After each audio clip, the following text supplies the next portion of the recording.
Hello, welcome. I am Hope Sullivan. I am the Executive Director here at Spruce Peak Arts in Stowe, Vermont. Thank you so much to everyone who is here in person and also to our audience that is online joining us this evening. We have quite a few streaming from home, so great to have you here as well. I am just going to take a moment of your time before turning over the stage to our facilitator for the night to thank the individuals, the businesses, and the foundations that make it possible both for us to be here and be presenting, but especially who are making it possible for us to be here for this evening and this extraordinary discussion. So if you would join me in a round of applause for Akabe, Deborah and Ron Feinstein, Spruce Peak Realty, and Top Notch Resort, our sponsors for tonight.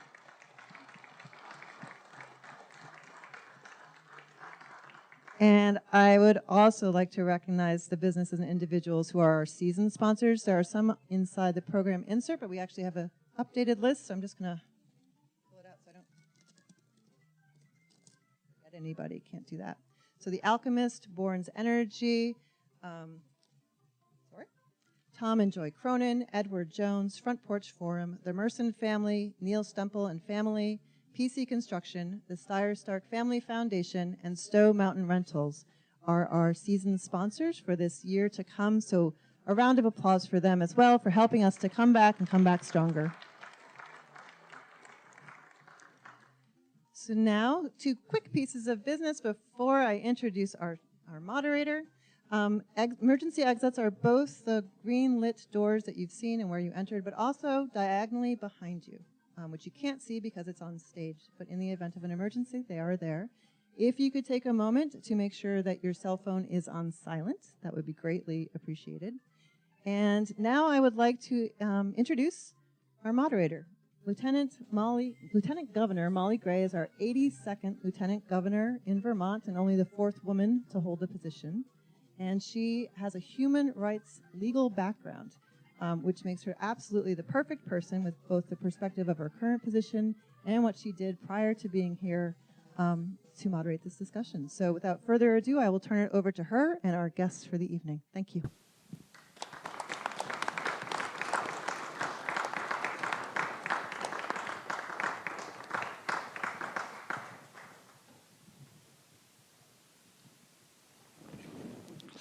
Good evening. It's wonderful to be here this evening at Stowe Performing Arts Center. It's wonderful to see so many faces in the audience. And before we begin this evening's conversation, which is going to be dynamic, we have a lot to cover. We're going to talk about Saudi Arabia, we're going to talk about Iran, we're going to talk about China, we're going to talk about human rights and global democracy. Before getting into the issues and the topics, I do want to recognize a couple of elected officials in the audience this evening. Washington County State's Attorney Rory Tebow is here. Also, Representative-elect Jed Lipsky is also here, I believe, from Stowe. So just a warm welcome to them as well, and please give them a round of applause. And finally, before we begin, we of course have General Votel here, which is very, very special, but a number of other veterans. So I just ask that we take a moment and also recognize them and honor them, having just celebrated Veterans Day.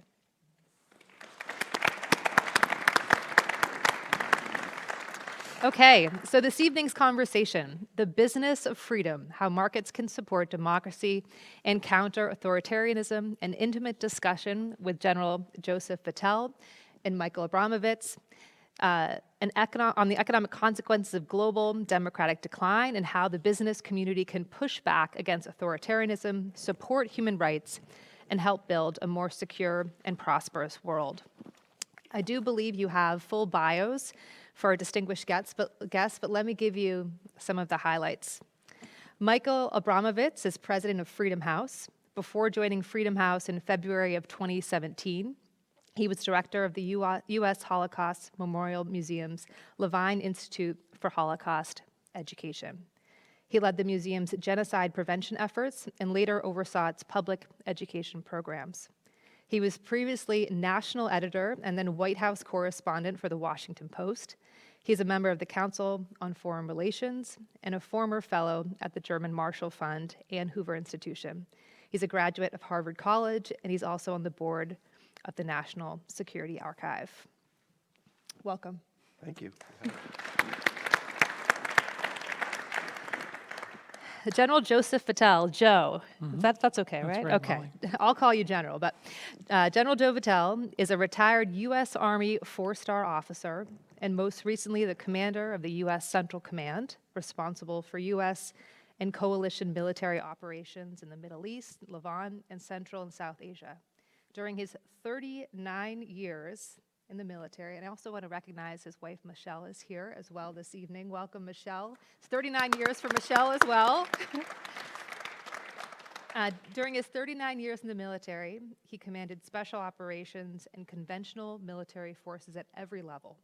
His career included combat in Panama, Afghanistan, and Iraq. Notably, he led a 79-member coalition that successfully liberated Iraq and Syria from the Islamic State Caliphate. He preceded his assignment at CENTCOM with service at as the commander of U.S. Special Operations Command and at JSOC, or Joint Special Operations Command. He has numerous prestigious medals, which we won't all go through tonight, General, but incredibly honorable. And General Votel is a 1980 graduate of the United States Military Academy and earned his master's degree from the U.S. Army Command and Staff College and the Army War College. Okay, so we're going to begin. Now that we've set the stage some, there are 2 microphones here. We will take questions. This is meant to be a discussion. So as the evening goes on, get prepared, get ready. In about 35 minutes, we'll turn things over to you. So I want to begin with setting the stage a little bit more and also diving into your respective backgrounds. And Mike, we'll begin with you. You've obviously had a historic journalism career. You're now with I Freedom. wouldn't call it historic. Well, It was a nice career. people are here tonight. I'll say historic journalism career. You're now the My mom will president appreciate that. of Freedom House. And let's start with a light question. What is the state of global democracy? Well, first of all, Molly, thank you so much for having me. Thank you to Spruce Peak. I want to thank my friends Ron and Deborah Feinstein, who are responsible for, I think, getting us here together. And I really want to thank General Votel for being with us. Among other things, he is on the board of my organization, Freedom House, and we're delighted to have Joe. And I thought, I've been thinking about this event happening on Veterans Day, or on Veterans Day weekend, the day after Veterans Day, and if I could, there was one message on Veterans Day that, I was reading on different people were saying, and I thought I just would start by reading what the president of Ukraine said, which I thought was really interesting. He said, for almost 250 years, the men and women of the United States armed forces have prevailed against tyranny. Your example inspires Ukrainians today to fight back against Russian aggression. On behalf of all Ukrainians, happy Veterans Day, and thank you for your service. I thought that was very moving because to me, We gotta get got for our, my- and my I also, lanyard. while you're hooking Yeah. that back up, a warm welcome to all the folks joining us via Zoom. I think there's about 100 people. I might want to pull it a little closer. Okay. 100 people joining us. yes. So anyway, I wanted to mention that quote because I do think it gets to something that's the essence of our mission at Freedom House, which is that we were started almost 80 years ago, actually more than 80 years ago, to fight fascism, to urge the United States government to get into the war against fascism. But I think the founders of Freedom House believed that the future of democracy around the world depended on a strong example in the U.S. And I do think we never should forget that people around the world look at how we do, and that's something that really motivates me at Freedom House. Now, on the state of global democracy in specific, Freedom House has been tracking this issue for now 50 years. Every year we put out our kind of flagship report, which is called Freedom in the World, which is an assessment of the state of political rights and civil liberties in every country and territory in the world, about 200 countries. And the story of Freedom of the World, I'm sorry about that, the story that Freedom of the World tells over the last 15 or 16 years is that we are in something of a democracy recession. So that means that every year for the last 16 years, There have been more countries experiencing declines in rights and freedoms than those that have had improvements. And this is happening all over the world. It's happening in countries like Russia, China, Iran, the authoritarian countries getting stronger, and democracies backsliding, countries like India, Poland, Hungary, even the United States, and we can talk about that a little more. I do want to say that this is a week where I feel a little bit of hope for a number of different reasons. Freedom House is a strictly nonpartisan organization where we try to stay above politics. But I think there are three things that kind of give me a little bit of hope about where we are, because I think we've been in a kind of this recession. Number one, as he indicated, it's amazing what's happening in Ukraine. If you told me a year ago that the Ukraine forces would be in the process of expelling the Russians from their country, I hope that's very significant. And Russia has been quite an important factor in the decline of freedom, not just in Russia, but around the world. Number two, I'm very much impressed by the continuing protests that are happening around the world, but particularly in Iran today, where you have essentially something we wouldn't have expected 2 months ago. People, a spontaneous revolt against one of the most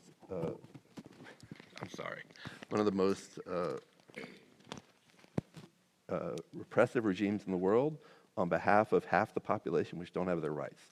And that gives me also a lot of hope.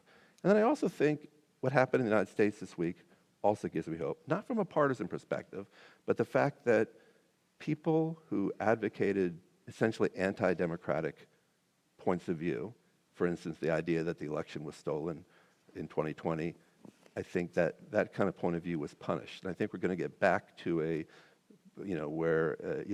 more traditional form of democracy where there's lively debate and argument between the political parties, but that, once the election is settled, then we accept that and move on. And that's so. Today I have a little bit more hope than I usually have when I come to some of these kinds of talks. Cautiously optimistic. So talking about democracy and recession are a big concern, but there are these moments, Ukraine, Iran right now, of course, elections here in the United States. But I want to move to you, General Votel. As was mentioned earlier, you're now at the helm of business, let me make sure I get that, Business Executives for National Security, BENS. That's the acronym. Okay, we'll use that for BENS, a nonpartisan nonprofit that harnesses the expertise of the business community to strengthen national security. So Mike has just talked about democracy in recession. You spent 39 years in service, in government. Now we're working with business executives.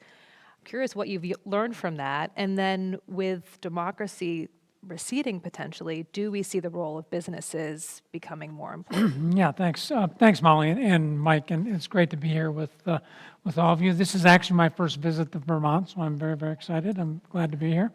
But you've raised a really great topic here, and I think my observation as a military officer who is retired now has interacts with people in the business community across the country is that I think matters of national security are much more prominent among business executives, and they're much more in vogue for them to pay attention to. And frankly, what I find is that business executives actually pay a lot of attention to what's happening around the world.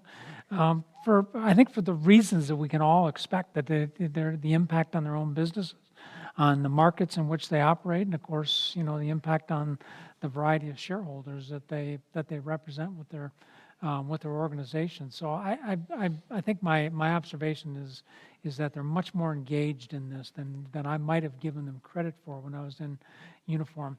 But when you think about it, this isn't a new phenomena.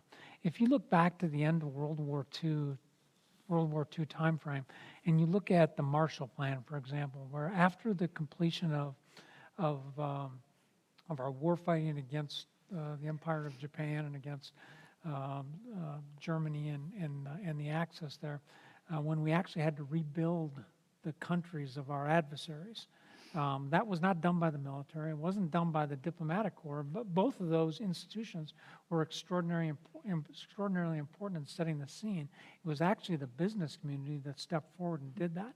If you look at the leadership, the expertise, the workforce that kind of came forward to help do that, that was American business that did that. So, I mean, to me, that is, that's Exhibit A as an example of why it's important for business and national security to kind of go hand in hand. So, I think we've got some really great examples of this in our past, and I think we're now seeing ourselves in an environment, in a global environment where business is again going to find themselves on the so-called front lines, just like we're seeing now in Ukraine, as you know, as our nation, as other nations respond to this, we put a heavy toll on American business and business around the world to drop what they're doing and step back from that and support our policy, and for the most part, they have. So I think it's a really interesting time for business, and I think it highlights the importance of prosperity and democracy, prosperity and security going hand in hand. Some might say that economic security and national security, it's sort of a new phenomena, but what you're saying is that this goes back to the Marshall Plan. Are there businesses today that don't see supporting democracy as their business, but should see it, and why should they? Well, I'm sure there probably are some. I mean, Well, actually, we'll talk about some of them. Maybe we'll talk about some of those actors I'm sure tonight. there are some that have done this, but I actually believe. I mean, we've seen over the last couple of years the broader business community talking more and more about broadening out their view of who the stakeholders in their countries are. I mean, we actually saw leadership from the Business Roundtable just within the last 2 or 3 years. Talk about the fact that, hey, stakeholders in businesses go beyond just those shareholders. They include the communities, they include the nation, they include the communities in which the businesses are. So I think you are beginning to see that. And while I can't necessarily say it's universally held by everybody in the business community at a very high level, I think there is much more recognition of the importance of national security and economic security being linked today than perhaps we've seen in several decades. So I want to move now to autocratic governments. I think we've built a little bit of a foundation here, and in particular those governments that don't have strong human rights records, and the challenges of an interconnected world where we have global businesses and are trying to navigate whether or how to operate in certain places. Let's start with Saudi Arabia. I think that's sort of top of mind. We'll of course talk about Iran and China. But Mike, let's begin with you. You've written a lot about what's called transnational repression. I have to admit, I looked that up and I'm like, what is this? So can you break that down for the audience? What is that? And then in a place like Saudi Arabia, which I believe Freedom House has said is the worst place for political freedom. One of the worst. One of the worst places for political freedom in the world. Well, let me just first of all say that I completely agree with Joe about the interconnectedness between business success, economic success, and democracy. I do believe that in the long term, democratic societies are the ones that protect freedom, that's most important, but that they also protect national security. Democracies don't go to war with each other, but they also protect, I think, prosperity. And I think in the long term, the countries that are democratic are the ones that have the liveliest private sectors. They have a rule of law that protects the investments of business executives. And I think in the long term, even though China is trying to challenge that right now, I think in the long term, I think that's good for democracy. This is why businesses should be supportive of democracy. So on Saudi Arabia is an interesting example because, over the last 4 or 5 years, under the current crown prince, there's been, some reform efforts there. And I think there's a belief that, they're going to try to change the business climate there in different ways, diversify away from oil. And I think, going back to my point, I think in the long term, it's going to be a challenge for them because they're as Freedom House has found, absolutely no civil liberties, no political liberties. Everything is dictated by the Crown Prince, and who's quite a strong dictator right now. Very strong. So I think that it's going to be an interesting challenge for Saudi Arabia in the long term, because I think openness will lead to better economic outcomes for the kingdom.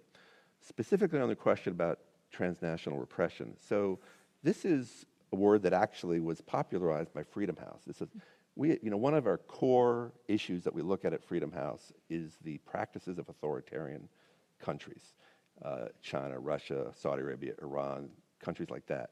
And there's a lot of focus traditionally on what they do inside, but what we've seen is that they've increasingly tried to reach beyond their borders to tamper with democracy. And the issue of transnational oppression, I think, was best encapsulated by the murder of Jamal Khashoggi, who is this Washington Post journalist who was murdered in a consulate in Turkey by a hit team that was sent by, I'm not sure we know all the details there, but with the tolerance of the authorities in Saudi Arabia.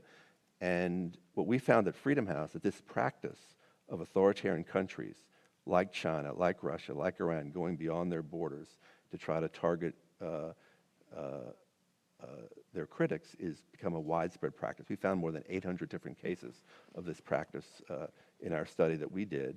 And one small example, the woman who is, some of you may have seen, who's leading the protests on Iran, Masih Alinamajad, a really incredible person, incredible human rights activist. The Iranian government sent a hit team to try to kidnap her and bring her back to Iran. So I think the point we would like to make is that what's happening in these authoritarian countries is not just staying in the authoritarian countries, but they are reaching beyond to democracies, and it's a challenge for democracies. And we're seeing cases in the U.S. as well. Absolutely. I think we were talking about Absolutely. that earlier. What does it mean, turning to you, what does it mean where you have a country like Saudi Arabia that has this human rights record that's very challenging, where we know about this transnational repression? If you're a business that's trying to do business there, or even the U.S. trying to engage, I mean, looking back to Biden's first visit, right, there was a lot of questions, like, does he shake the hand, does he not shake the hand? Can you talk about what does it mean to engage and even to have security interests in mind, but to not support necessarily or ignore human rights abuses that may be happening? Yeah, I think, I think Saudi Arabia really represents, a really hard case here for us. I mean, certainly nobody can make any kind of excuse for what happened to Mr. Khashoggi and a variety of other things that have been perpetrated from the kingdom on other leaders in the region. We've seen them take members of the own associated with the royal family and other business people be put into detention in a hotel in Riyadh and compelled to give up money, kind of an extrajudicial approach to that. So I think you have to recognize that you have to recognize that's part of the environment in which we're operating here. But what makes Saudi Arabia so difficult is that they have been a long-term partner for the United States, and for us, and we have vital American interests in the Middle East that are going to be in place regardless of these things that have happened, and as we move in the future.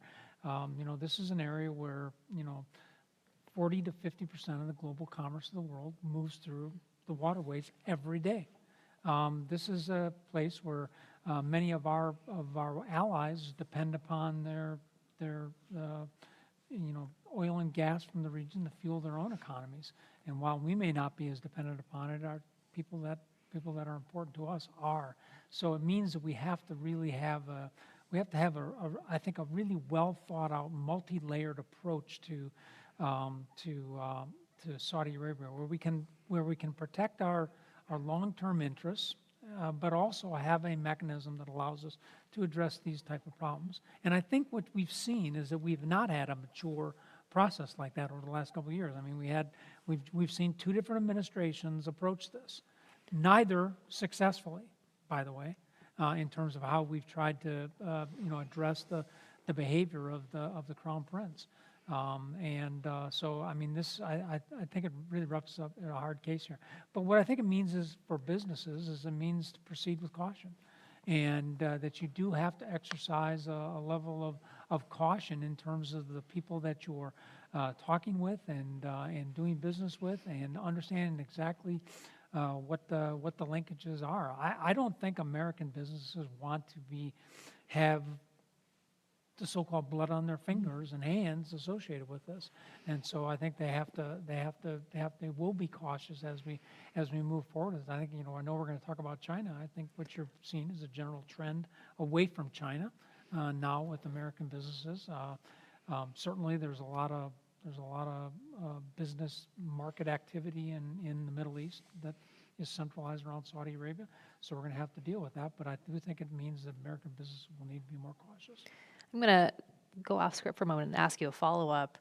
Not that we have a script, but we have some predetermined questions. But I did want to ask you, you said the last administration, maybe the current administration, hadn't necessarily gotten it right. What would getting it right look like? I know it's a different, I mean, we could probably spend the rest of the evening talking about it, but I'm curious, I mean, from your perspective. Well, I think, what concerns me about so let's just go back to the Khashoggi incident here. I think certainly we had to understand what happened. That took some time, but I think, I think we have concluded that there was certainly some linkages to the Saudi government in this, and I think we needed earlier on in the process of trying to address that and make that a point of discussion with the government. At the same time, while we have an overarching strategy to the region with them, and I think what you saw was, I don't think we did that. I think we chose not to do that. I think we favored our long-term interests over that particular issue. And I'm not saying we needed to abandon our long-term interests in the region. I don't think we can, frankly. But we had to have a mechanism to talk about that. And I don't know that we effectively did that. And then I think you saw a response on the other side here with the current administration that was very much focused on that. And I think we've now, you're almost too late to the game in terms of this. I'm sorry to say this is water under the bridge. Right. It's in our rearview mirror with that now. So it's very difficult, I think, to go back and address that. And I want to move to Iran. I actually think it's a important segue where there's tremendous events happening right now, and I'm going to ask you to talk about them a bit. But we don't have the same relationship that we have. The U.S. does not have the same relationship with Saudi Arabia, but is there a moment to have a different conversation now in the way that maybe there should have been one with Saudi Arabia?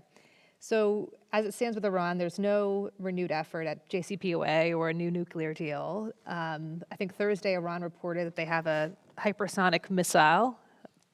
There's public protests that continue over the death of Mahsa Amini. And I guess, what do you make of the approach to Iran right now?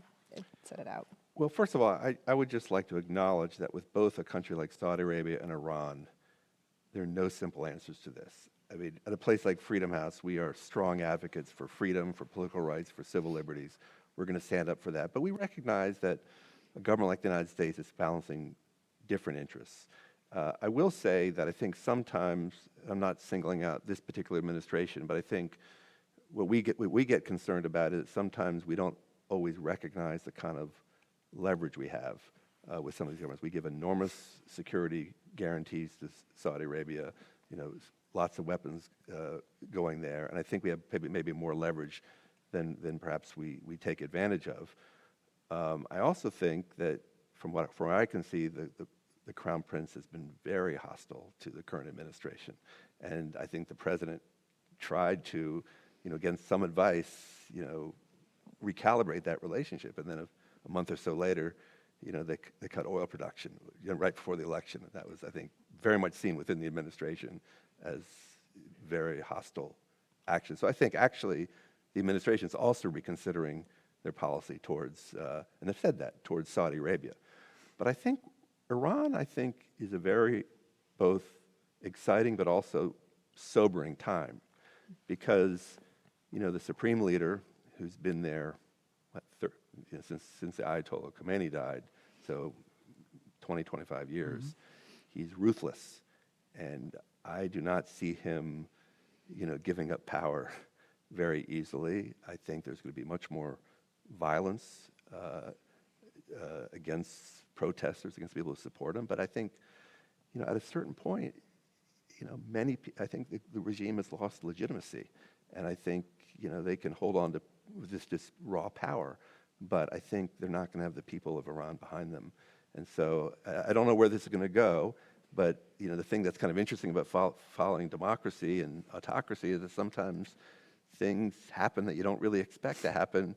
That people didn't think the Soviet Union was going to fall like 2 or 3 months before it fell, and then it just collapsed and withered away, and the Berlin Wall fell. So I'm hopeful about Iran, but I'm very, realistic. I think the United States is doing the right things now. They are making it clear that that the administration is behind supports the protests.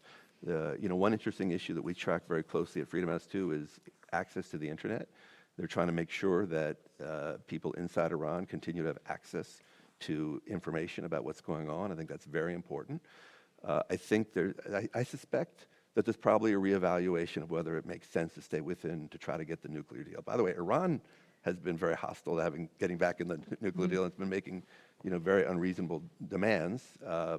So I think that whether you can actually deal with a country like Iran that is just so brutal to its own people is something that I think the administration is probably thinking about very carefully right now. Can the administration have it both ways? Can they both be promoting a protest that is so important, but also be trying to negotiate a new nuclear deal? No, it's a great question, and I think maybe I suspect the answer is probably not, because I think anything that the Iranian government agrees to, I would take with a grain of salt. Right. I mean, you got the expert here. Right. He might have something to say about Iran. You've been dealing with it when This you're has in your been old a little job. bit of time. I definitely see I think there's a real challenge here. And let me just say this on the nuclear agreement here. As the military commander in the Middle East at the time, people weren't asking my opinion on, do you think we ought to negotiate with them or not? But the fact of the matter is that we had a national policy. We were moving towards reducing our presence in the Middle East. So and at the same time that Iran is pursuing nuclear weapons capability. So if you're not going to put military deterrent capability and stuff in there, then you need to do something else. And if that something else is the JCPOA, is negotiations, and let's get on with it and let's be successful. I think our challenge with the JCPOA is we haven't been consistent in this. We did it, we got it in place. It was largely working. Most of the international regulatory folks that went in there to look at to see if they were following this would have concluded that they were doing what they were supposed to do under the auspices of the agreement, and then we abandoned it for whatever reason, for whatever reasons we can all think about right now. And now we're trying to reestablish this. I think what we see now is I don't think Iran is in a place where they are reasonable. The Iranian regime. And I think it's really important to distinguish in all of our discussions between the Iranian regime, between the Iranian people. The Iranian people are perhaps the group of people in the Middle East who are most like Americans, frankly. Highly educated, highly technical, really want a lot of the same things that our citizens want. And so there are some real similarities to it. But the regime is proving to be unreliable, I think, in terms of this. So I don't see how we can continue to move forward with this. I think for business, we don't do a lot of business with Iran. So there's not much to be lost with respect to that. But I do think the business community can continue to play a role in supporting a U.S. Information campaign or a policy that puts the onus on the regime and calls them out for this moment in particular. I think if you talk to most people that are Iran watchers, what is happening right now in 2022 is not the same thing as happened back in 2009, or it's much more akin to what happened in 1979 in terms of a revolutionary approach that has grabbed the people. We should be supporting that as strongly as we can, and we're using all all of our tools. Are there any businesses that come to mind that could play a particular influence because they have distribution, global companies? I'm thinking Coca-Cola. I'm thinking, I don't know. Well, I think I'm sure I'm sure there are a lot of companies like that that are American-based companies, but of course are global conglomerates and have business around the world. And I think when you look back to things like apartheid and other things like this, where American business actually did speak up on behalf of this, I think they can. I think American businesses do carry some weight here, and I think talking about these types of things could be helpful. It's supporting. It's not a leading effort, but it's certainly, I think, an important supporting effort to this. I want to move to China. I feel like we're jumping around a little bit, but we've got a lot to get to, and I also want to make sure we get to your questions. So I hope you're thinking, preparing to engage, and we will do that in about 15 minutes. A lot's happened in China. We've got the Uyghur concentration camps, genocide in 2017, crackdown on Hong Kong in 2020, and a lot of companies that have a global reach, that have manufacturing in China, have been trying to navigate this moment where they don't want to be complicit or supporting human rights abuses, and so they're either trying to withdraw from China or just bury their heads in the sand and sort of forget that things are happening. So Mike, I want us to start with you, and could you paint a picture of what's happened over the last 5 years and what this really has meant for businesses or just democracy in general? Right. Well, there's no democracy in China. I mean, I think what's interesting is that up until 2012, when President Xi took power and became probably the most powerful Chinese leader since Mao Zedong, there's been, from a very low level of respect for rights and freedom, there's been a deterioration. Freedom House rates countries on a score of 0 to 100. And so when he took office, Freedom House assessed China at a 17, which is pretty low. It's now at 9. So it's become much more repressive. You mentioned some of the things, but they've had this complete ability to control information, and that's been, at the heart of things. There's this so-called Great Chinese Firewall. President Clinton once famously said, "Hey, he wished the Chinese luck trying to control the internet. It'd be like trying to nail Jello to the wall," and that turned out to be wrong. And so I think my sense is that American businesses are getting more cautious about China. I think that number one, intellectual property theft, the kind of the tactics of Chinese companies have really alarmed American businesses. I think also, I think there are just a great deal of challenges, working inside China. You mentioned the Xinjiang situation, and H&M, a major, apparel manufacturer in Europe. There was a huge controversy among their customers about some of their products being sourced from Xinjiang. So, and then you have the situation which I think is best exemplified by the NBA, where the NBA is one of the most popular American enterprises in China. Basketball is wildly popular there, and they've started to have, they've got millions of dollars, actually hundreds of millions of dollars, at stake in the NBA. And then the general manager of the Houston Rockets, about a year ago, just had a tweet saying he supported the protests in Hong Kong, and the next day they shut down, access to the Houston Rockets in China, and basically the NBA had to kind of grovel a little bit. And so I do think that that's making American companies, think, again, it's not just the NBA, it's Marriott, it's a number of other companies, that, if you have a heavy investment in China, that it's not only that investment that's at stake, it's also your people who might be outside of China. So I think that there is a growing concern about that. On the other hand, there's a great deal of investment in China. It's not like Russia. Like when Russia invaded Ukraine, it was easy for Americans to pull out. Not so with China. So I think that's going to be one of the really interesting things to track over the next 5 to 10 years, how American businesses deal with China. I think that's a good segue to the link to national security and a lot of the business executives I believe you work with at Benz. And I'm curious how you see business executives leading the way and thinking about what does this path forward look like? What is a strong national security strategy that allows for businesses to detangle, or businesses just thinking about farther down the road? Is it manufacturing? Is it U.S. manufacturing? Can you talk a little bit about that? Yeah, sure. So, I think it's important to appreciate the position that business has been in with China.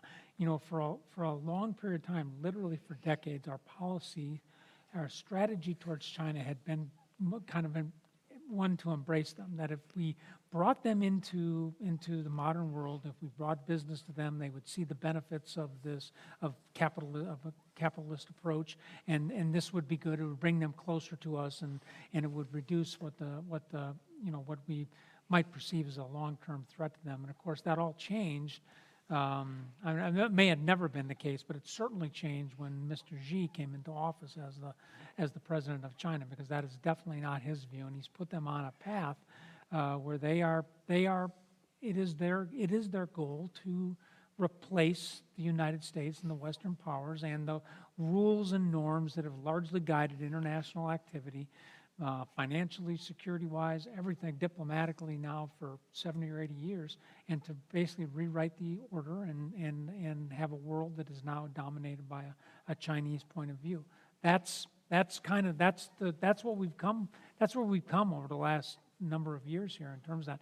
And so as we were engaging with China, many businesses did invest into China. And as Mike points out, there still is a lot of investment there. And we saw the ripping off into the tune of trillions of dollars of intellectual property, passing laws and requirements for American businesses to do business in China, to get access to that market, that they had to share their technical specifications and details, their intellectual property with China. And of course, we know what has been done with all of that. So this, I think, we've been on this path for a long time. And so this, as Mike points out, this is a very difficult path. We've seen companies take a variety of actions. One of the companies that I would show up to you is Motorola. Motorola was invested in China in a very significant way. Tens of thousands of employees, a lot of manufacturing, and for the most part has pulled back from that completely. So by my understanding now, no particular interest left in China, and brought all of that back to the United States. And they paid a fairly significant price in the market for that. Their market share has gone down in terms of that. But they have successfully extricated themselves from that and are still obviously a very viable company today. I think the challenge is, as companies do this, I think there is a trend for American business that is trying to pull themselves back, but it is a difficult prospect. I was telling Mike and Molly beforehand, I recently had the opportunity to talk with a business executive in New York, and the business he runs, he's essentially a broker for shipping containers that you see on ships and other things that move commerce around the world. And one of the things he reminded me is that 98% of shipping containers are actually made in China.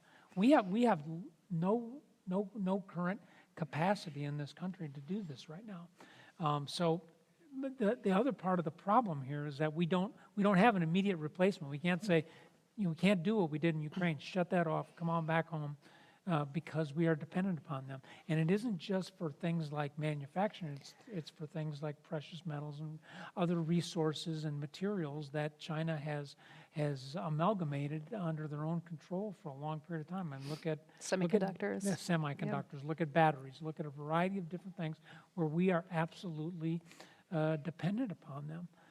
So, the efforts we're undertaking right now with the CHIPS Act, with the focus of reshoring or right-shoring our supply chains, I think, are clearly the right things we need to do. But these are not things that can be done overnight. It's going to take time to do this. So, I think business has woken up to this, but it is a very, very difficult thing to extract ourselves from this.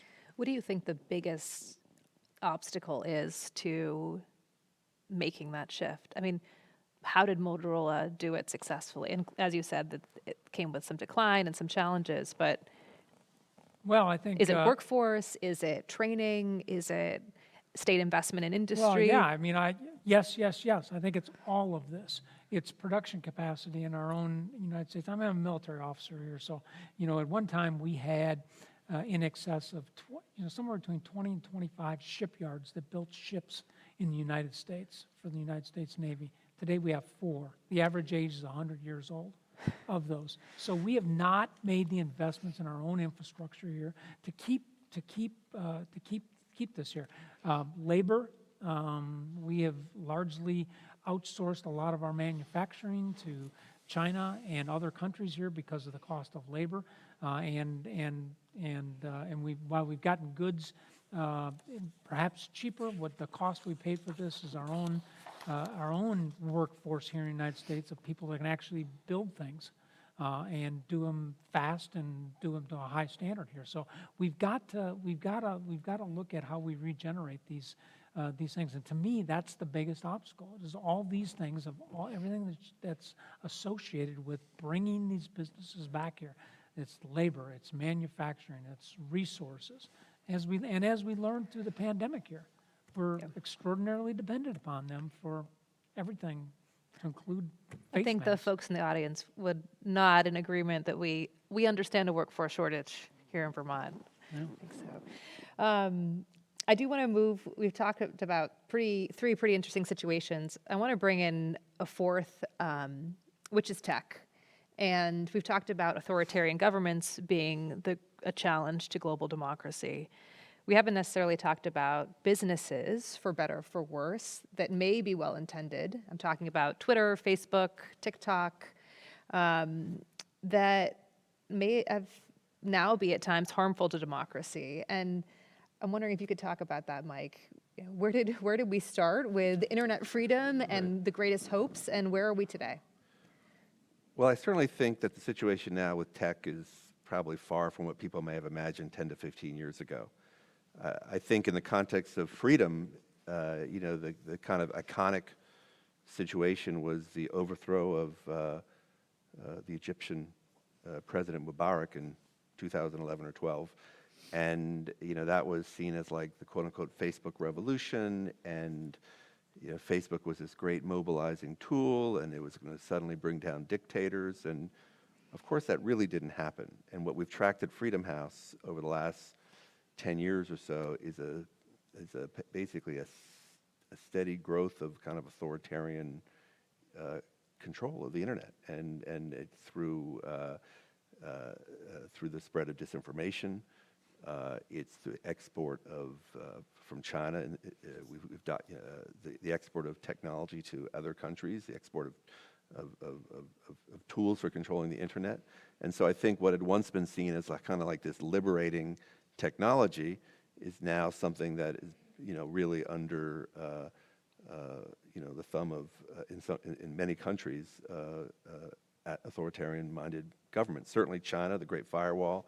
Russia, there's no kind of independent. The internet is completely controlled by the government.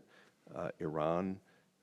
Now, I do think that one of the hopes for freedom is the ability of people to kind of pierce that firewall. And so I think about this with respect to Russia, where the most famous opposition leader is Navalny. He's now in jail, facing a long prison term. But why did he become such a big figure? It was the use of YouTube. He did these incredible, exposés on the corruption of Putin and of Medvedev. And so that's the Achilles heel, by the way, of authoritarian countries, the corruption, the lack of transparency. So I think what we need to be working towards in the future is sort of the good side of the internet, getting access out, because it's now kind of a sewer. And what about the tech companies? I mean, I don't want to dig too deep this evening, but I Sure. think, if you're on Twitter right now, it's Well, one Twitter- joke after another about Elon Musk and getting verified or not getting verified. It's a great question. Twitter and Facebook in particular have taken a lot of heat properly so, in recent years for allowing a lot of hate speech, a lot of disinformation, a lot of what they call inauthentic behavior, bots impersonating real people, and that's a real problem. I do think that some of these companies, particularly Facebook and Twitter, put a lot of investment into trying to stop it. It's hard. You had a situation, for instance, in Myanmar, where Facebook was basically used to help facilitate, persecution and mass killing of the Rohingya, and it's in a different language, and I think the company took a lot of heat for that. I think the situation that's interesting about Twitter is, they've fired half the workforce now, a lot. And a lot of the people who are responsible for safety, The engineers. but particularly the people who were there for the so-called content moderators to make sure that inauthentic speech did not get on Twitter. And so I don't know I don't know if Twitter's gonna be around 5 or 10 years from now. I already know people are exiting that that platform, and I think there's a real question about whether he'll be able to maintain that company. I think. Yeah. I'm ready to leave Twitter. But let's talk It'll about... make you feel more relaxed. It- Twitter. I run a nonprofit, and I feel like I have to promote the organization on Right. Twitter. But it's like it's not the way you talk to people, right? It Like used to be it was too big to fail, and now I'm not sure. Right. But it's very stressful. It's very stressful to, I think, younger kids in their 20s and 30s. Oh, they're not on Twitter. They're on TikTok. Well, but all the different social media. Yeah. By the way, TikTok's another one. That's a Chinese company. Yeah. So that's also presents challenges of its own. Let's talk about national security, and then I'm going to bring it out to you all. So I hope you got your questions ready. Same question, and also from a national security perspective, where do tech executives fall as potential partners, and do they want to be partners? They're probably listening right now and saying absolutely not, but ultimately, when it comes to democracy in the long term, I think they do, and again, I think the general trend is that business executives and a lot of these companies are paying more attention to their roles and responsibilities in terms of this.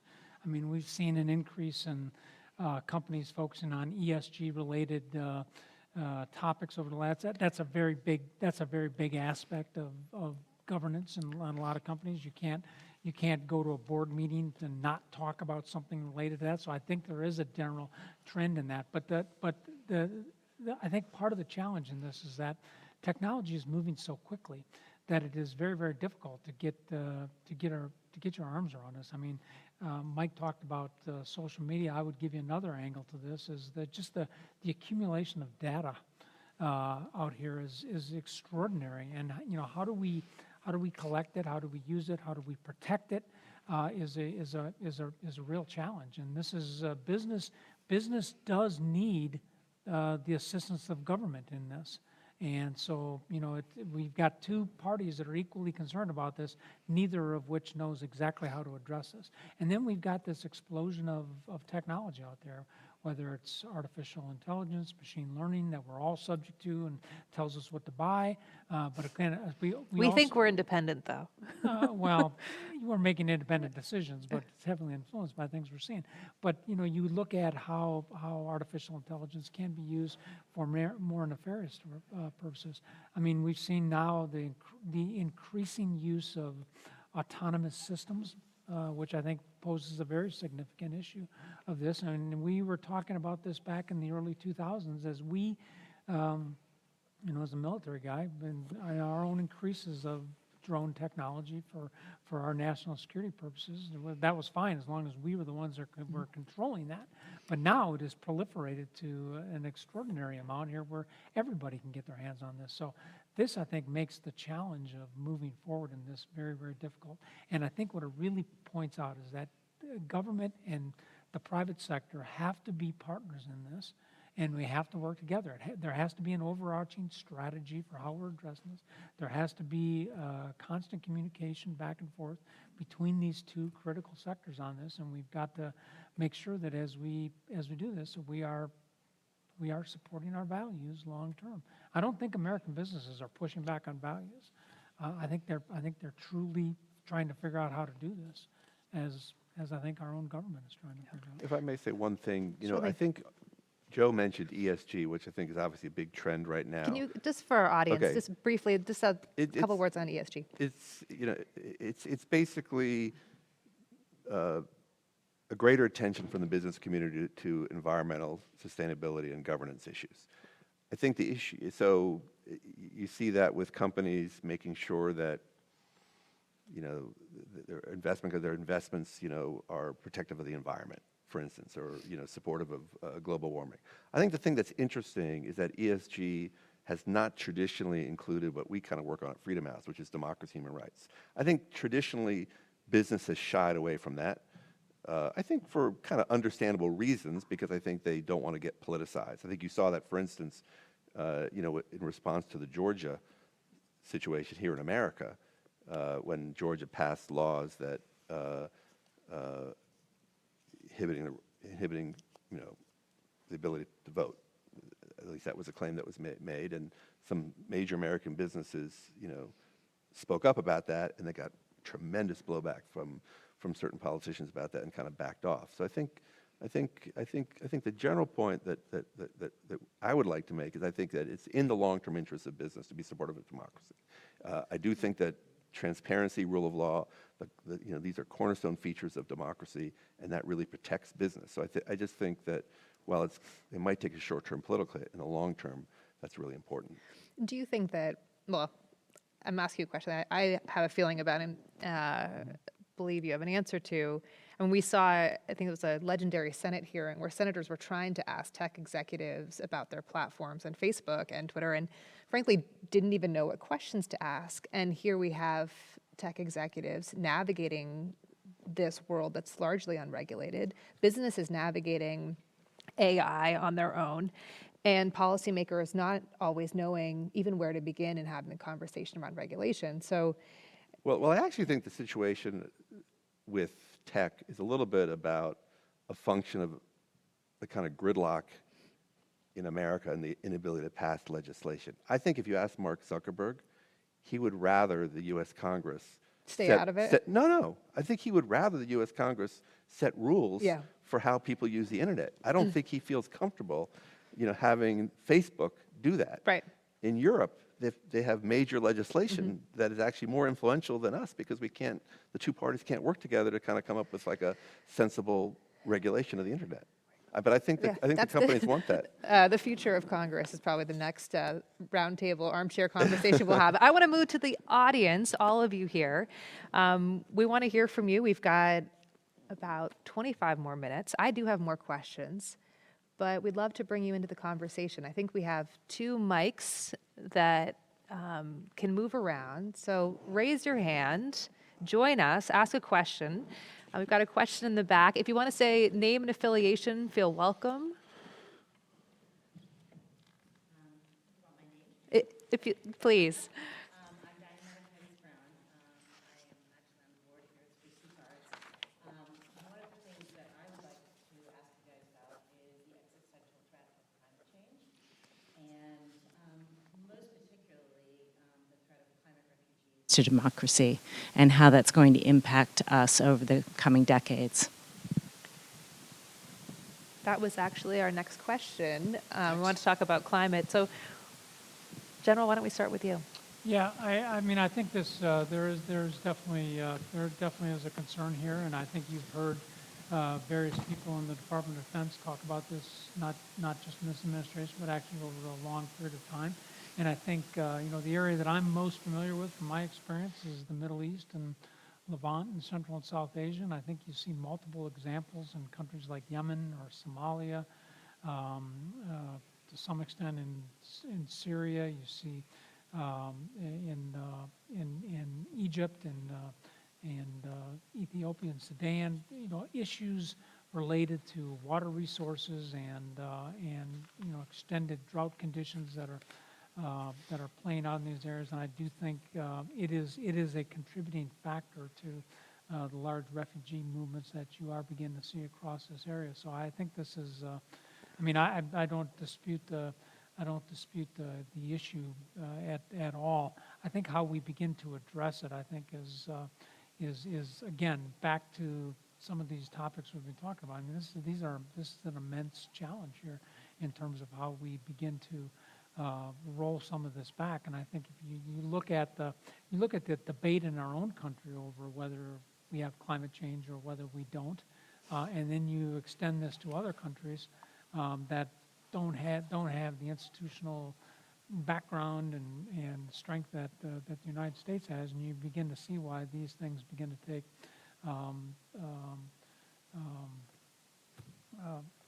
aren't being addressed. I think in many regards, a lot of this comes down to governance, and it comes down to engaging with countries and trying to help address some of the governance challenges that they have in these countries, because ultimately this is what it is: corruption. It is a variety of other things that are contributing to this, and I think it's a significant problem, and it is going to continue to exacerbate security situations, and it's going to contribute to internal and external displacement of populations. I'll only add to the question, which I think is so timely. Here in Vermont, we know we have documented climate migrants, and still the UN refugee framework doesn't have a climate. Climate is not a category, right? So you can't apply for refugee status based on climate displacement, despite mass migration happening. Freedom House, we're a democracy and human rights organization. We're not a climate change organization, but I think there's some interesting intersections between the issue and between what we do. I mean, the one thing that really comes to mind, first of all, is the importance of civil society in holding governments to account for this. I mean, it's kind of interesting. At Freedom House, we're well known for our reports, our research, our advocacy, but actually a lot of our budget goes to supporting groups on the ground with different types of assistance and training who are working largely in authoritarian settings to advance a freedom agenda, if you will. And what's interesting is that in recent years, a lot of the activists that we have supported are actually in the environmental space. And what's interesting is that they are often the subject of terrible reprisals from governments, in fact, the murders of environmental activists in a number of different countries. So I think our point would be that the more you can have a thriving civic space, a thriving civil society, journalism as part of that, I think that's better for accountability and better in the long term for the planet. It's a little bit of a circuitous route, but I really do believe that. And I think you saw that, in COP, having this environmental summit in the middle of like one of the most repressive governments in the Middle East. In Egypt, in the Middle East, and there was a lot of concern. I was at a conference we had in New York with the UN and with the Ford Foundation about this issue of climate activism, and I can tell you the activists were very concerned about having an opportunity to have their voices heard at the summit because of where the summit was being held. So I think that's kind of where we come at it from. More questions? Yeah. Oh, I think your mic. Let's see. On. There we go. There we go. Now it's working. Sorry about that. So a question from our online audience, which is, what can state and local leaders do better in the United States to prevent the abuse of child labor laws and influence the immigration reform and union movements emerging across the nation? I'm going to be sorry about that. It's not, Well, I mean, it's not one that I've... I think this question, we so often talk here in Vermont about, where does human rights begin? It begins at home, right? And if you're not walking the talk at home, it's hard to ask other governments to show up in the same way. And we're so lucky to have businesses that have led on corporate social responsibility. Yeah. Burton, right, is part of the Fair Labor Association. They're really thoughtful in their supply chain. Ben & Jerry's, of course, very politically active. Seventh Generation. But I don't know, I guess, General, any thoughts on that? I've got some other examples that I could... I mean, it's been 39 years in the military. We were actually about protecting democracy, not necessarily exercising it in the military, as many of you might be aware. But I guess I think it's a great question, and I think it does get back to the role of business and things that communities and what they ought to be doing in terms of promoting these things that we hold so dear. I mean, I think business has a responsibility in promoting voting among its employees and ought to, provide certainly time off to do that, and education so people can get registered and everything else to do that. And I think we ought to recognize businesses that are playing a role in promoting responsible citizenship and taking care of our citizens, whether that is paying a decent wage, or whether it's making sure that we have the right ratios of workers to the jobs that they're being asked to do. I think we have a responsibility to kind of promote those things. I mean, I'm a little bit of fish out of water here in terms of this, but. I was thinking about procurement, for example, and that the government actually has a lot of power. Department of Defense has a tremendous amount of power in RFP process, right? Do they give credit to businesses that have a stronger human rights record, for example? Is there a way for government, we're talking at the federal level, but state as well, to do more to make sure businesses are really upholding the best standards and to give I think they do. credit for that. I think they certainly do. I think when you look at whether it's small businesses or big businesses, they have to meet certain standards in terms of how they take care of their own workforce. I think that's really important. I'm a little concerned about making things harder to do business with the government. Mm-hmm. It is, RFPs and businesses trying to engage is already a challenge, frankly. And so I'm reluctant to say that because I don't want to give the impression that I don't support people taking care of their workers. I obviously do. But I think we just have to do a better job, I think, in terms of promoting those that are doing this and using them as examples for others to follow. And to the extent that we can make it part of our policies and practices for who we do business with, I think that matters. See a question in the back. Representative-elect.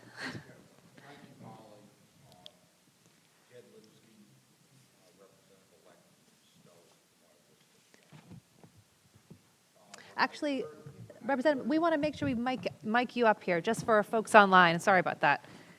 There we go. For me personally, I need to learn how to turn on. Test. There you go. Is it working? There you go. Yes. Perfect. I'm here because I've spent, let's say, the last 5 months focusing on local. You got to bring it up to your mouth. There you go. Local and Vermont sort of issues.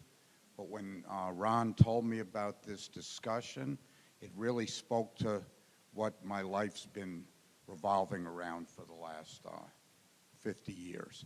So just to put that in perspective, I'd buy a half a dozen copies of Tan Sharansky's Freedom and Democracy versus Fear and Tyranny. In the hockey locker room, I'd give them out to my friends. And this is the most important discussion, and it's refreshing, frankly, to be engaged as a community here in Stowe in something that is a little beyond the many incredible challenges we face environmentally, socially, the pandemic impact, supply chain. It affects the whole world, but it certainly affects Vermont. So the last time I spoke with a politician about global issues who was trying to go and represent Vermont down in our Congress, I asked about, I was very concerned about Hungary, Poland, Belarus, the growing autocracy and repression around bordering the West. It's not just North Korea, China, Iran, Saudi Arabia. These are countries that were democracies or are, but they are poorly misfiring. And so I want to bring us back to your world. When you talk about China, last big book I read on China was from a guy named Henry Kissinger, and it was about 1,000 pages long, and he talked about, I'm not as worried about China. They're a little more insular. There's a whole nother reality, and this is 15 years later. So what I'm concerned about is what we as a country can do. General, when you talk about, exfiltrating businesses out of China, bring manufacturing here, we can't get a permit to put an affordable housing unit in Lamoille County, but, on a fast track, and for all these climate issues that are critically important, or water quality issues, or soil issues, and traffic issues, all the local problems. How can we bring, which presidents have always promised, we're going to bring jobs, manufacturing back to America. What can we do as a country in both Freedom House and business without collapsing our environment, to build more power, take power and business away from these repressive regimes? I'm not lecturing. We need answers, and both of your areas of expertise are critically important to our future. We collectively share an atmosphere. So whatever forest management we do here, positive carbon sequestration, et cetera, if it's not happening in Brazil and it's not happening in the 10 time zones of forested northern tier of current day Russia, what is our impact in Vermont as we manage our resources? So I'm concerned with the topic of this discussion, how you feel. I'd like to get back to what can we do to build American leadership, enterprise, and fight against what's happening in Hungary and Belarus. Yeah, thanks. So I'll jump on this one if you don't mind. So, let me start at a higher level. In 1953, after President Eisenhower became president, he saw what was happening with the Soviet Union, and he was unsatisfied with the strategy that was left in place by the Truman administration, and he convened something called the Solarium Commission. And the purposes, and they called it the Solarium Commission because it was actually held in the solarium of the White House, the top of the White House.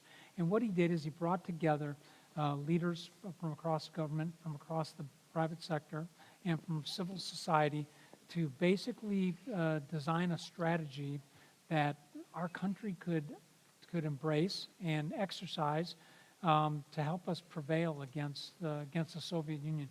You all would appreciate this as what we referred to as the containment strategy, which was a strategy that we put in place that transcended administrations, Republican, Democratic, Republican, for multiple decades here, and which ultimately allowed us to prevail. And what it did is it established a set of norms.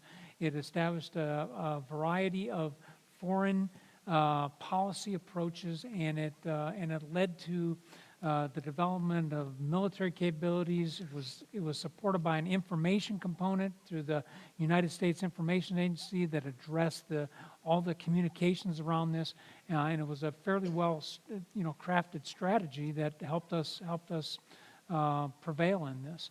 So first and foremost, what has to happen is we have to have a strategy which everybody buys into and which can last more than 2 or 4 years and can go forward. If we want to protect our interests, whether it's against China or whether it's for the protection of freedom around the world and democracy around the world, which I think we all agree is we have to have a strategy in terms of that.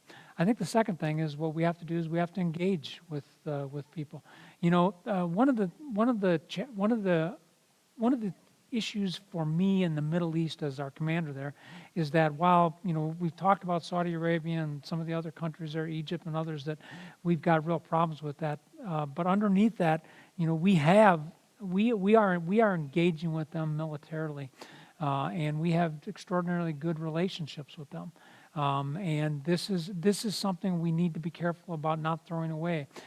These are important for us, and we've got to engage with them.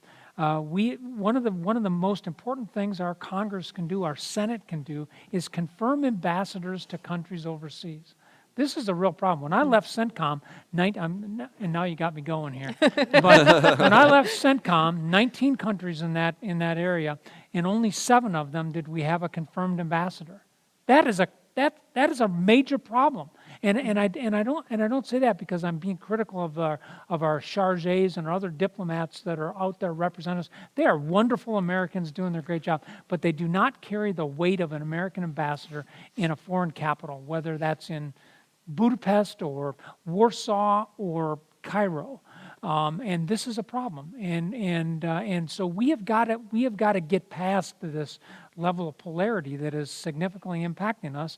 You know, I'm telling you, when you look at a place like Syria, it was an American ambassador there that really called out what the regime was doing and brought them to that's the kind of leadership that we need to address these kinds of issues. It was American diplomats in South Africa that saw what was happening that caused caused the Reagan administration to completely change its view on how we addressed apartheid and address those types of issues.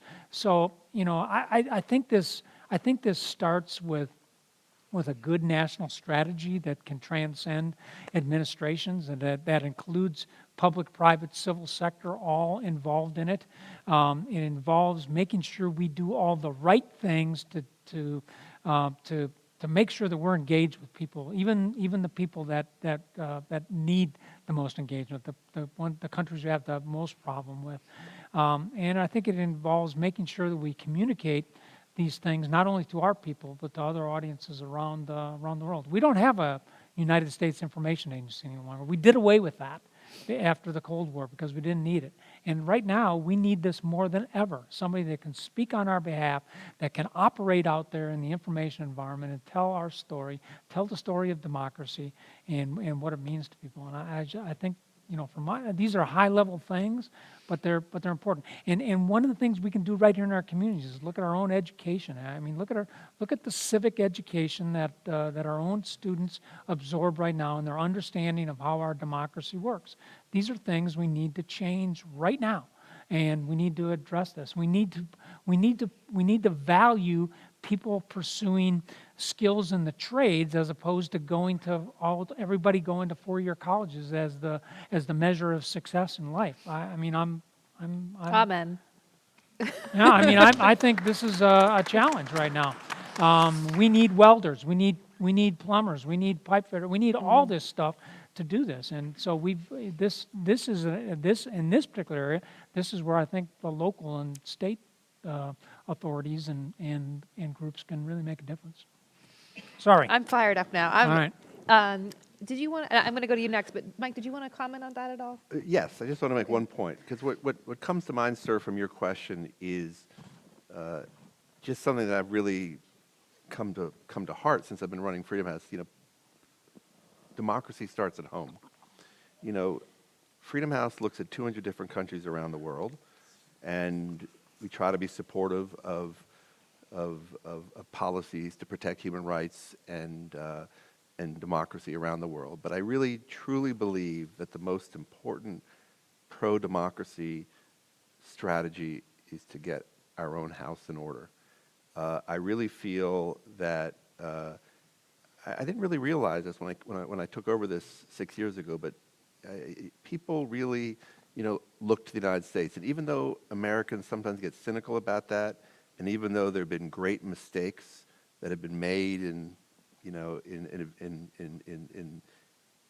defense of so-called democracy promotion, you know, whether in Vietnam or Iraq, I do believe that when the United States is a well-functioning democracy where Congress can pass laws, people can work together, where there's a rule of law, that has an incalculable global impact. And it's very difficult, like on January 6th last year, you know, to hear people from, you know, the people we work with around the world calling us up, talking to my team, like, what the hell's going on in your country? Because what's happening here is like, you know, what we thought's happening in some other tin pot dictatorship. It's happening here in America. That was very upsetting. So it really underscored to me that we have to really focus on the repair of democracy in our own country. And by the way, I do not think can be solely laid at the feet of one politician. We have seen an erosion in democratic practice over a number of years. If you look at our scores, the United States has dropped more than other sort of industrialized democracies. So I think it's a concern, and I think we need to get our house in order. No, I know. There's a lot of It's such a inspiring good moments ending. here. I'm not sure we should ask a I question. think we have time for one last question, so no pressure. I want to ask a pretty difficult one. I want to ask about a very sensitive situation that seems to be in transition, and that's the state of Israel. The state of Israel, of course, is now, due to some politicians that I despise, but nevertheless, has managed to create the Abraham Accords that has allowed it to have great relationships with traditional Arab countries. At the same time, it's being criticized, obviously, because from your standpoint, or an organization like your standpoint, there's a feeling that we're pressing upon the Palestinians. And the third point is, when I look at those things, will the Palestinians really even exist due to the fact that organically so much has changed in regard to Israel's strength and its relationships with the Arab countries? So my question to you is, one, how do you rank the Israelis in relationship to your ranking system? And two, where do you think all of this is going? Well, in terms of Israel, I mean, it's kind of a complicated situation because, inside the borders of Israel itself, it's actually a fairly thriving democracy. Of course, the treatment of the Palestinians in the West Bank and in Gaza, not so great. So I think we have a particular approach to the world in which we look at, and I think it's a reasonable approach where we look at the level of freedom that's experienced. It's not really a rating of governments per se, but we try to assess the level of freedom, assessed by people within a territory. So I think, the people within Israel proper have, pretty good. People within, the Palestinian territory is not so good, and I think that's a problem. I'm not sure where the future is going. I do think that, from a geopolitical point of view, it's interesting to me that there is. Would there be, sort of warm relations between Israel and Egypt, Israel and Saudi Arabia, Israel and some of the other Arab countries? I would not have imagined that 20 years ago. I think that's probably a good thing. But I will say just generally the lack of freedom within the Arab world is not going to go away. And so I think in the long term, unless the rights of all peoples, including the Palestinians, are respected, I think that's a potential powder keg. I don't know that I have much more to add to this than what Mike has said. I mean, I do think what the Abraham Accords have generally had a positive impact on security cooperation and the security environment in the Middle East. You very rarely hear, even I heard this prior to the Abraham Accords, where Arab countries, particularly Gulf countries, were complaining about Israel and the threat that they pose to them. I think we were on the path to that. I think the Abraham Accords have provided a good platform for actually doing more collaboration, cooperation, and I think there actually is a lot that is taking place there, both in the military sense and I actually think in the business sense as well. And I think Israel can play a very positive role in the broader Middle East with some of its technology and some of its outreach here, and I think it's in our interest to encourage that and to be a third wheel in this, frankly, whether these are largely bilateral relationships, but they're all done really, I think, with the support of the United States. I think it's important to do that. On the Palestinians, I think, as Mike highlighted, this is an extraordinarily difficult situation. I think, I, along with a long list of previous commanders who have, been in place in the Middle East, would tell you that the ultimate problems of the Middle East will not be resolved until you resolve that particular issue right there, but it does not seem like the table is set for that right now. Whether that has been through the various changes that have taken place on the ground with settlements and all the A, B, C areas and other things that are there that make it really, really difficult to link all together, or whether it has been our relationship with Israel, or whether it's been the turbulence in Israeli governance over the last several years. I just think it's going to be extraordinarily difficult to get to that. And it's putting a lot of pressure on others. If you look at the King of Jordan, for example, extraordinary pressure on him over this particular issue. And again, we've kind of got to rectify that. He's a very good partner of ours, one that we rely on as well. So I think we have to look at how we help actors like that continue to play a role in trying to address the resolution of this issue. I wish we had more time for more questions, but I'm going to close with a question to you both. One, what has been the best thing about your first visit to Vermont? No. First for you as well? No, it's not my first. I've been here Sorry, before. your return to Vermont, your first visit to Vermont, number one. And then number two, it is, I believe, tough sometimes to walk away from conversations like this and know, what do I do with all this? What did I hear tonight? I mean, I heard a lot, right? Either as someone who is purchasing from businesses, may own a business, as a citizen of Vermont, as a citizen of the world. What do you want the folks here and online to take away from tonight's discussion in terms of our individual opportunity? Sure, I'll go first. So I'm really putting you on the spot here, and this is I'll start. moderator's So first of discretion. all, being my first visit to Vermont, we did stop at the Cabot Cheese Officially Vermonters shop now. and pretty much ate my weight in little sample cheeses around there. That was pretty great.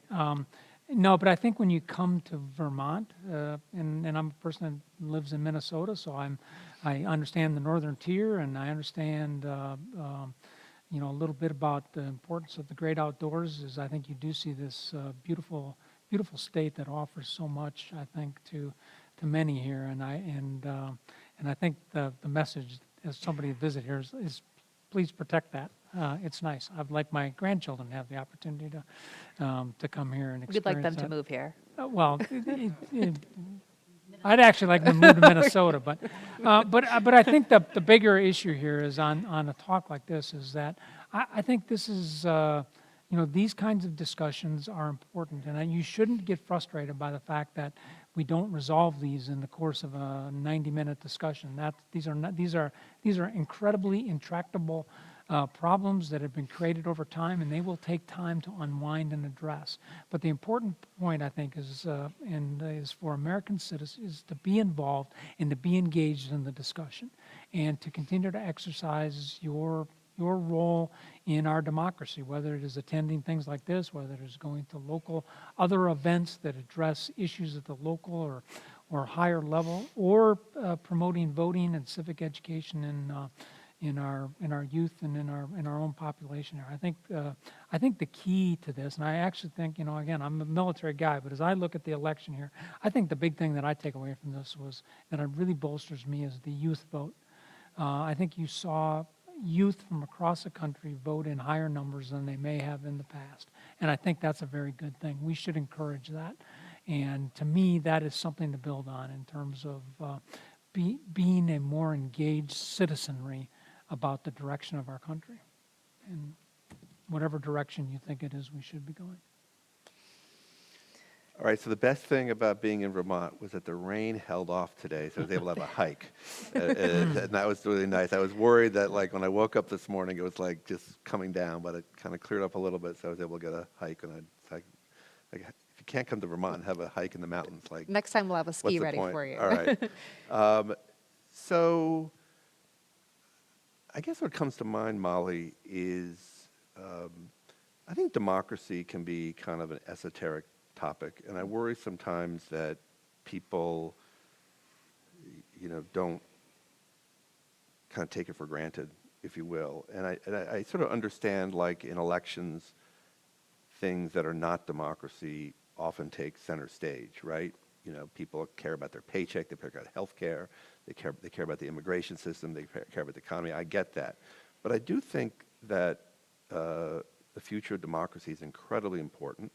And I think what's also important that people understand democracy to be a process, not an outcome, right? That we are, first of all, we're not a perfect country. Democracy is, we have these incredible ideals in the Constitution, in the Declaration of Independence, and we've never really achieved them in practice. We're trying to get better all the time, but we kind of go 2 steps forward, 1 step back, and we've gone through some terrible times. But I think if I were to say one message, I always say, especially to young people, is that democracy is important because it's the best system for achieving the goals that you care about, whether it's global warming, a reduction in global warming, whether it's equality, whatever your issues are that, and that you should not give up on democracy because you've lost a particular election or because you've lost a particular Supreme Court case. 4 years from now, you have a chance to fight again. 50 years from now, hopefully sooner, the Supreme Court may think differently about certain things. Let's hope. But I really feel that getting people to understand that democracy is a process and that democracy is a system for achieving your fondest ambitions. That's the message I would like to leave people with. Does that feel good? I think that feels pretty good. I'd ask everyone to join me in a round of applause and deep thanks to our distinguished guests. Thank you both. Thank you. Thank you. And it's such an incredible treat to see you all in person. And again, thanks to everyone joining us online. Huge, huge thanks to the Spruce Peaks Performing Arts Center. This is a wonderful space, and it's so important that we continue to have these conversations. And thank you all for taking the time to come out tonight. This was really special. So thank you. I think we're going to be here for a little bit. We'll take these off and hang out if you want to continue to engage. At least I will be. But if you are going to leave, get home safe, stay in touch, and we hope to see you in your community soon. I certainly do. Thank you.